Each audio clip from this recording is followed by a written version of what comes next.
Damas y caballeros, hoy en Sombras de la Literatura les hablaré un poco sobre La sombra delirante de Gonzalo Arango y de sus letras, que pueden ser leídas en la silla eléctrica u en otras sillas. Antes de iniciar me gustaría comentarles que fue de los primeros escritores que leí que me encantan. Hasta ahora lo guardo muy profundo en mi corazón.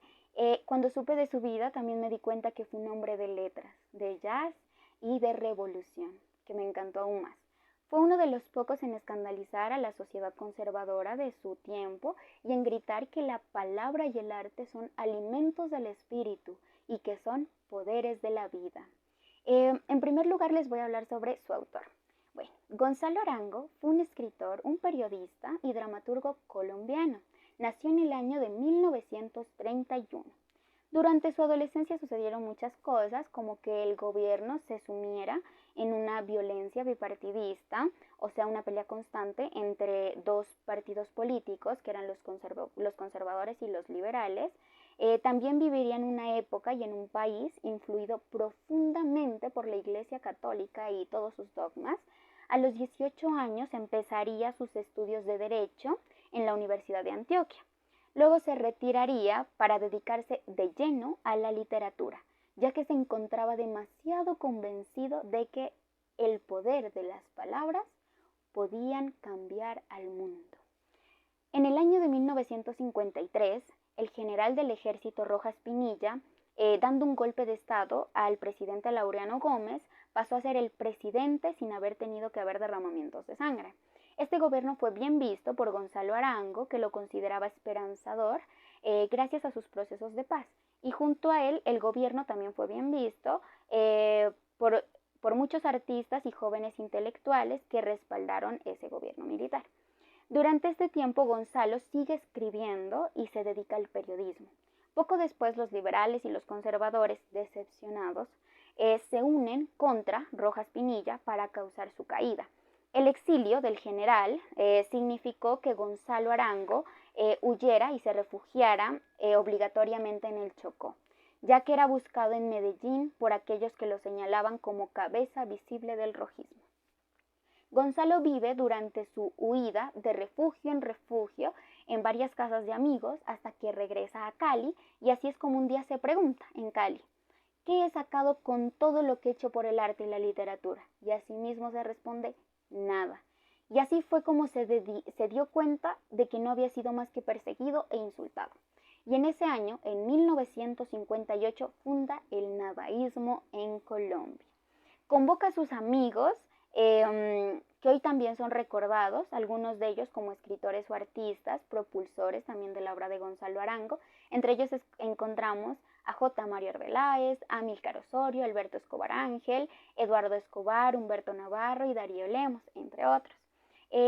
Ellos se unirían y así se unirían poco a poco escritores de todo el país, y bien pronto se extendió a nivel nacional y continental el círculo del nadaísmo. Pero entonces, vamos a ver qué es el nadaísmo.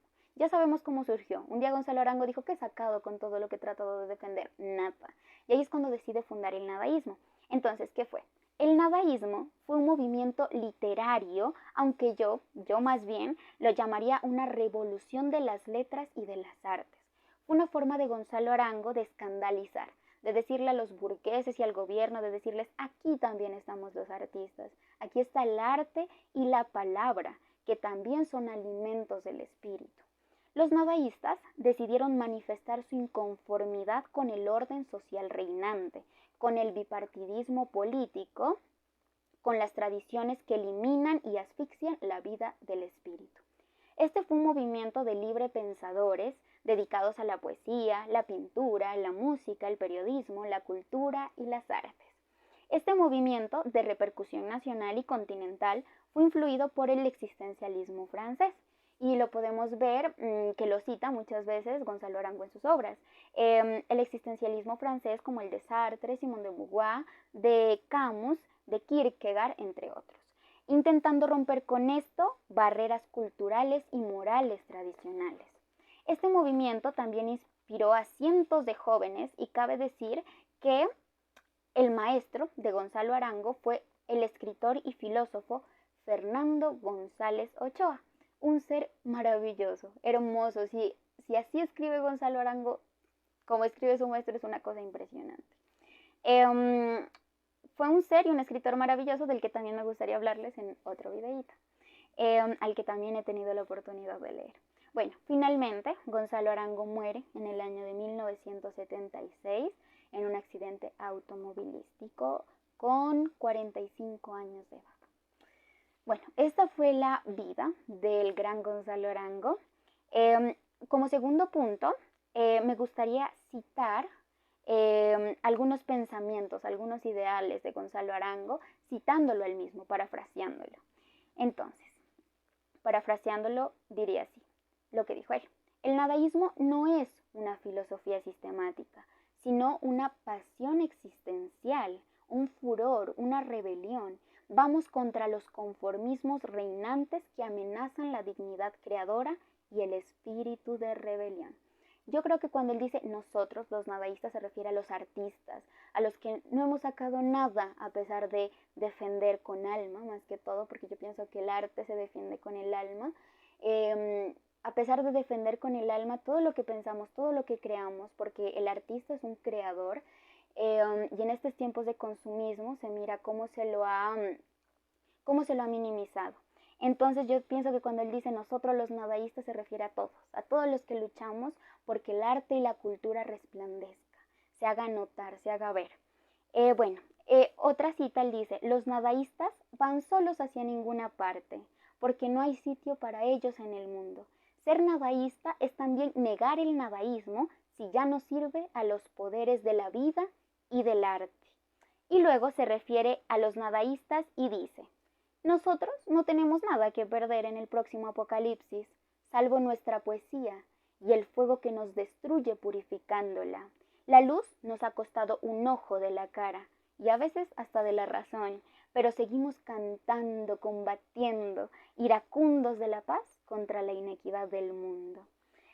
Gonzalo luego nos habla de la poesía del poeta y nos dice, el poeta es un ser solitario, un inadaptado, un lobo hambriento que odia al rebaño. Y si hace estragos en el redil no es por hambre, sino porque el lobo ama la libertad y la soledad le pesa como un castigo. Gonzalo Arango, dirigiéndose a los políticos y a los burgueses, les dice, el rico tiene los micrófonos, pero el poeta tiene la palabra. Y en uno de sus textos, un texto que amo, que se llama La malvada intención, les dice a los burgueses, ustedes no han mirado desde las alcantarillas el nacimiento del sol. Ustedes los notarios, que escrituran a los ricos la tierra de los pobres. Ustedes los policías, que no saben cómo preñan los poetas a las rosas. Ustedes en general no saben nada de nada. Tienen una idea falsa de lo que es el nadaísmo, cuando piensan que somos una amenaza material para el orden burgués.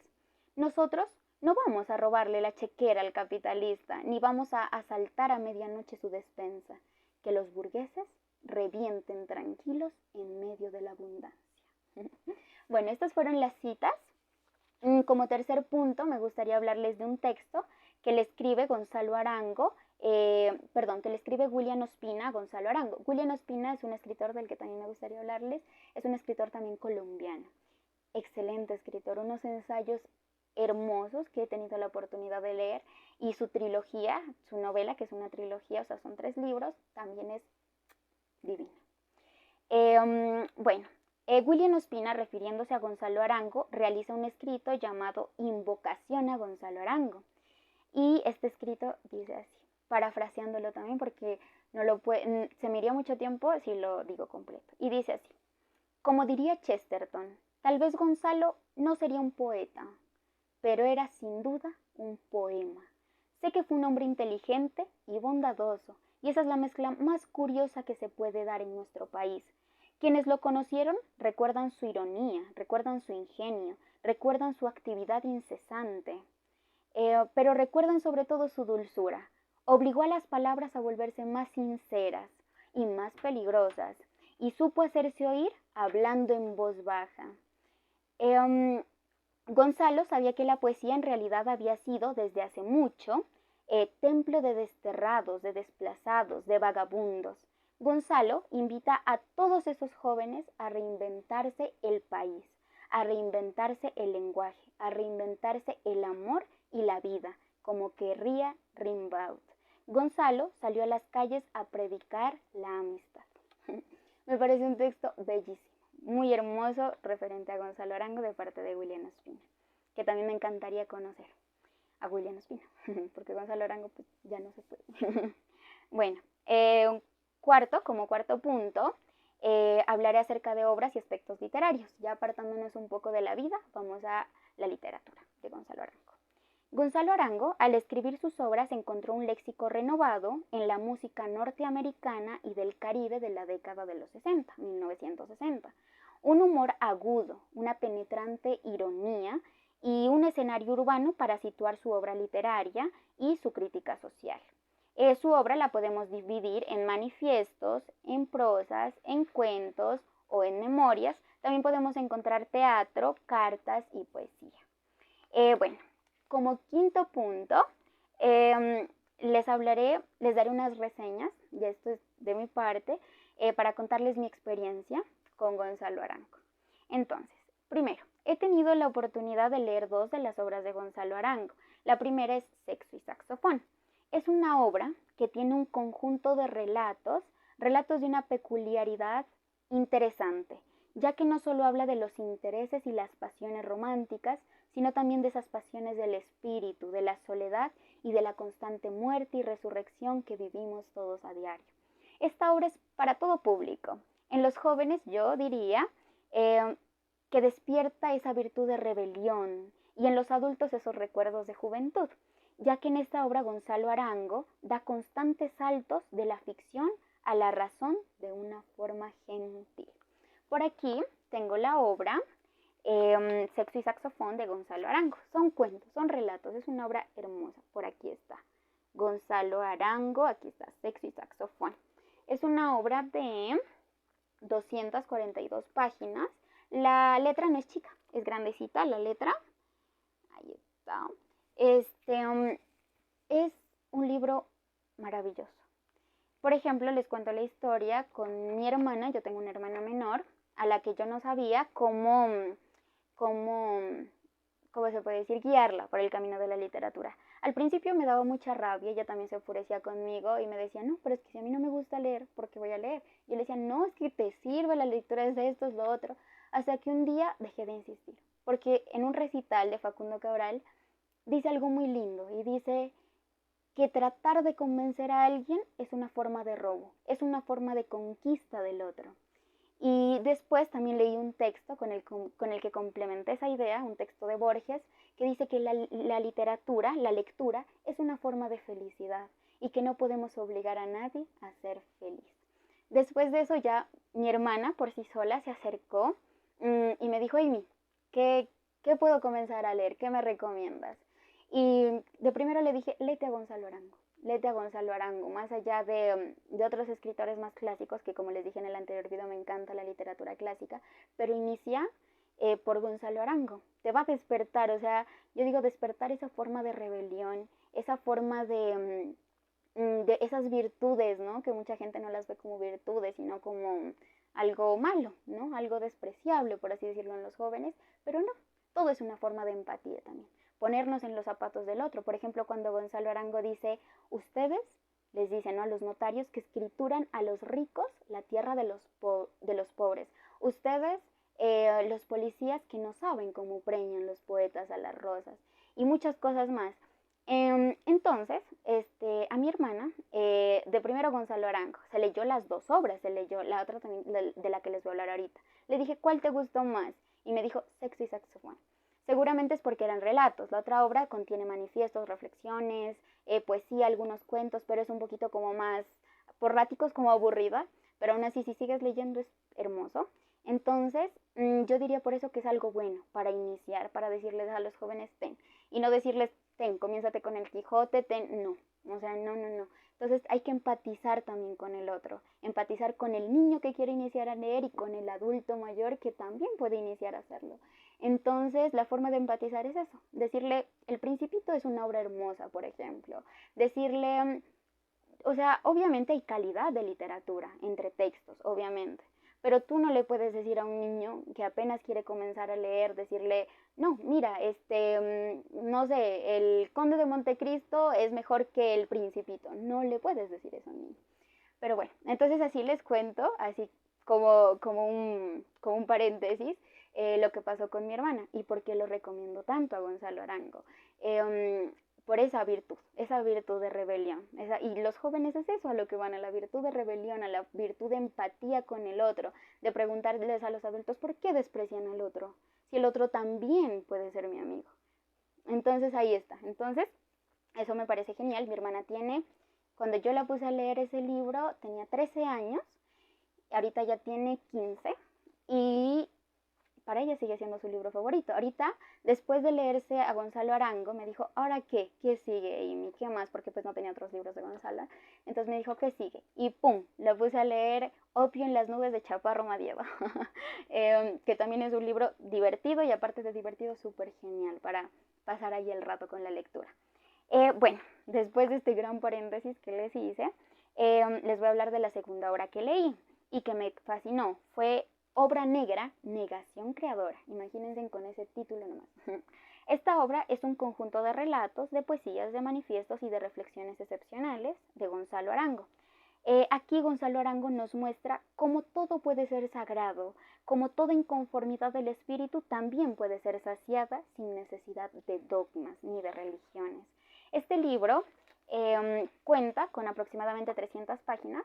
Es sencillo de leer, ya que se encarga de atraparnos con su negación existencial y de demostrarnos, como dice Gonzalo Arango, que todo es nuestro, en el sentido en que nada nos pertenece.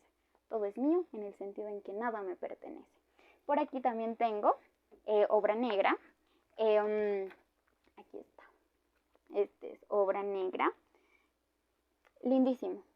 Yo lo leí antes incluso que Sexo y Saxofón, pero para mí sigue siendo mis comienzos. Cuando yo vuelvo a este libro, vuelvo a recordar cómo inicié en el camino de la literatura y cómo puedo empatizar con el otro también, que apenas está iniciando, que apenas quiere comenzar por ese camino, aunque nunca es tarde. Lo más difícil siempre es comenzar. Bueno, sexto, ya como último punto, las conclusiones. Para finalizar, me gustaría decirles que si son jóvenes y no saben qué comenzar a leer o si quieren regalar un libro a un lector joven, es necesario saber que un libro de Gonzalo Arango es una tabla de salvación en tiempos de desconcierto. El ingenio de Gonzalo Arango es magnífico. Me parece una locura que no sea tan leído. Yo lo leí con 15 años y ahora para hablar sobre él y recordarlo lo leí un poco más de nuevo y sigue siendo maravilloso. Bueno, hoy hemos hablado de La sombra delirante de Gonzalo Arango y sus letras para ser leídas en la silla eléctrica y otras sillas. Espero tengan un buen día, una buena tarde, una buena noche, hasta una siguiente eternidad. Y espero también que Gonzalo Arango se levante de su tumba y vuelva a las calles para que la fiesta comience de nuevo.